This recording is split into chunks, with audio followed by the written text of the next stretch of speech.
नमस्कार दोस्तों। सबसे पहले उन मछलियों के बारे में जान लेते हैं जो ठंड में सरवाइव नहीं करती हैं, यानी कि जब कड़ाके की ठंड पड़ती है तो मरने लगती हैं। और साथ ही साथ ये भी जानेंगे कि इसको ठंड से कैसे बचाया जाए। तो वीडियो को पूरा देखिएगा, तभी आप अच्छे से समझ पाएंगे। सबसे पहले आती है फंगेसियस, जिसको कुछ लोग बासा, जासर, बैखी, बैखरी, फंगास के नाम से जानते हैं। दूसरी मछली है रूपचंदा। इसको कुछ लोग पापलेट, पंपलेट और भी कई नामों से जानते हैं। इस फोटो को देख के आप समझ सकते हैं। और तीसरी मछली है तिलापिया। है तो और भी मछलियां, लेकिन हम केवल इन्हीं तीनों मछलियों के बारे में बात करेंगे। और मुख्य रूप से इन्हीं तीनों मछलियों का पालन भारत के अधिकांश राज्यों में होता है। ठंड में इस मछली को कैसे बचाएं, ये जानने से पहले हमें मछली के बारे में जानना होगा। दोस्तों, फंगेसियस वियतनाम देश के मेकाक नदी डेल्टा का मूल निवासी है। इसका मुख्य रूप से पालन वियतनाम, चीन, थाईलैंड, कंबोडिया, म्यांमार देशों में बड़े पैमाने पर होता है। 1995 में भारत में फंगेसियस मछली को सबसे पहले थाईलैंड से बांग्लादेश के रास्ते लाया गया। आज के तारीख में ये मछली दुनिया की तीसरी सबसे बड़ी प्रजाति है। वियतनाम फंगेसियस के पालन में दुनिया भर में पहले स्थान पर आता है। अगर हम भारत की बात करें तो भारत में आंध्र प्रदेश फंगेसियस के पालन में पहले नंबर पे आता है। इस मछली का भारत में सबसे अधिक उत्पादन आंध्र प्रदेश में ही होता है। ये मछली प्राकृतिक भोजन पल्लवक, जलीय कीट, शैवाल को खाती है। अपने यहाँ छोटे छोटे तालाब में इसका पालन होता है, इसीलिए इसको अलग से दाना खिलाना पड़ता है। दोस्तों, फंगेसियस मछली का बेहतर और शानदार ग्रोथ 25 से 30 डिग्री सेल्सियस पे होता है। अगर हम फारेनहाइट की बात करें तो 77 फारेनहाइट से 86 फारेनहाइट के बीच में आपके तालाब का टेम्परेचर रहता है, तो आपकी फंगेसियस मछली अच्छे से दाना भी खाएगी और उसका ग्रोथ भी अच्छा होगा। उसको किसी प्रकार की बीमारी भी नहीं होगी। 25 से 30 डिग्री सेल्सियस का तापमान को आप याद रखिएगा, आगे इसकी जरूरत पड़ने वाली है। अब इसके बाद जो मैं बताने वाला हूँ वो काफी महत्वपूर्ण है। दिसंबर और जनवरी के महीने में सबसे ज्यादा ठंड पड़ती है। दिसंबर और जनवरी के ही महीने में सबसे कम टेम्परेचर होता है। मैं 3 सालों का रिकॉर्ड आपको बता दूं, सबसे कम टेम्परेचर 10 डिग्री सेल्सियस तक गया है। और जब 15 डिग्री सेल्सियस आपके तालाब का पानी हो जाएगा तो चाहे आपकी फंगेसियस हो या रूपचंदा या क्यों न तिलापिया ही हो, सारी की सारी मछलियां मर के तालाब के ऊपर आ जाएंगी। ये टेम्परेचर वाली बात दोस्तों याद रखिएगा। 15 डिग्री पे मर जाएगी और 25 से 30 डिग्री में दाना खाएगी और इसका ग्रोथ होगा। अब चलिए आगे बढ़ते हैं। इसी टेम्परेचर को आपको मेंटेन करना है। अब ये टेम्परेचर नापना कैसे है, इसके बारे में थोड़ा सा जान लेते हैं, उसके बाद आगे बढ़ेंगे। दोस्तों, टेम्परेचर नापने के लिए डिजिटल मीटर आता है, जैसा कि आप इस फोटो में देख रहे हैं। इस मीटर से अटैच एक तार होता है। उस तार के नोब को पानी में डुबा देना है। मीटर को पानी के बाहर ही रखना होता है। उस तार के नोब को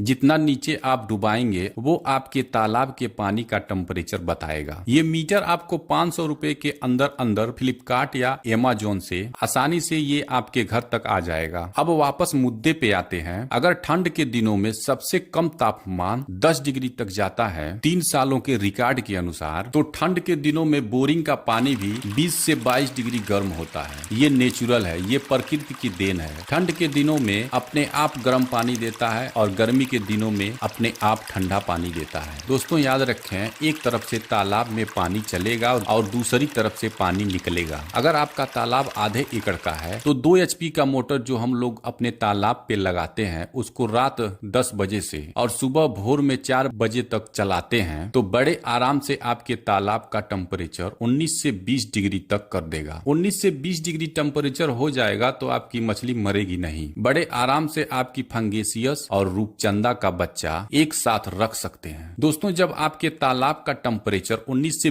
20 डिग्री हो जाएगा तो आप अपने तालाब में दाना देंगे तो मछली खाएगी, लेकिन ध्यान रहे इस टेम्परेचर पे आपको दाना नहीं देना है। वो दाने को पचा नहीं पाएगी। जब दाना पचेगा नहीं तो उसको फंगल इन्फेक्शन और ड्राप्सी रोग हो जाएगा और धीरे धीरे आपकी मछली मरने लगेगी। जब कड़ाके की ठंड पड़ने लगे तो आपको दाना नहीं देना है। 2 दिन 3 दिन पे खली को भिगो के पतला घोल बना के तालाब में चारों तरफ से डाल देना है। किसी भी अच्छे कंपनी का वाटर सैनिटाइजर का प्रयोग अपने तालाब में करते रहें। ठंड के दिनों में सबसे बेहतर सैनिटाइजर बिरबेक कंपनी का सुक्रीना WS है। इसको आप हर 10 दिनों के अंतराल पे अपने तालाब में डालते रहें। ठंड के दिनों में फंगल इन्फेक्शन बहुत तेज होता है। इस बीमारी बीमारी की पहचान की बात करें तो मछलियों का शरीर सफेद हो जाता है और एक मोटी परत सफेद टाइप की मछली के शरीर पर चिपका हुआ दिखाई देता है। अगर इस तरह का लक्षण आपके मछली पर दिखाई दे तो फंगी नील के नाम से दवा आती है। इस दवा को आप 20 से 25 लीटर पानी में घोल बना के और तालाब के चारों तरफ से डाल दें। वाटर सैनिटाइजर और नमक को आप बीमारी आए या न आए अपने तालाब में डालना ही डालना है। नमक बच्चा डालने के अगले दिन आधे एकड़ में 25 किलो पड़ेगा। उसके बाद हर 10 दिनों के अंतराल पे 5 किलो नमक आप अपने तालाब में डालते रहें। नमक डालने से आपकी मछलियों को किसी प्रकार की कोई प्राइमरी बीमारी नहीं होगी। अगर आप फंगेसियस और रूपचंदा का 300 ग्राम से 400 ग्राम तक की मछली रोकना चाहते हैं तो आपको अपने तालाब का लगभग 50% हिस्सा पॉलीथीन से ढकना पड़ेगा, तभी रुक पाएगी, क्योंकि उन सबों की साइज बड़ी हो जाती है। तो ऐसे ही अनुभव के आधार पे जानकारी प्राप्त करने के लिए बने रहें हमारे YouTube चैनल पे। धन्यवाद।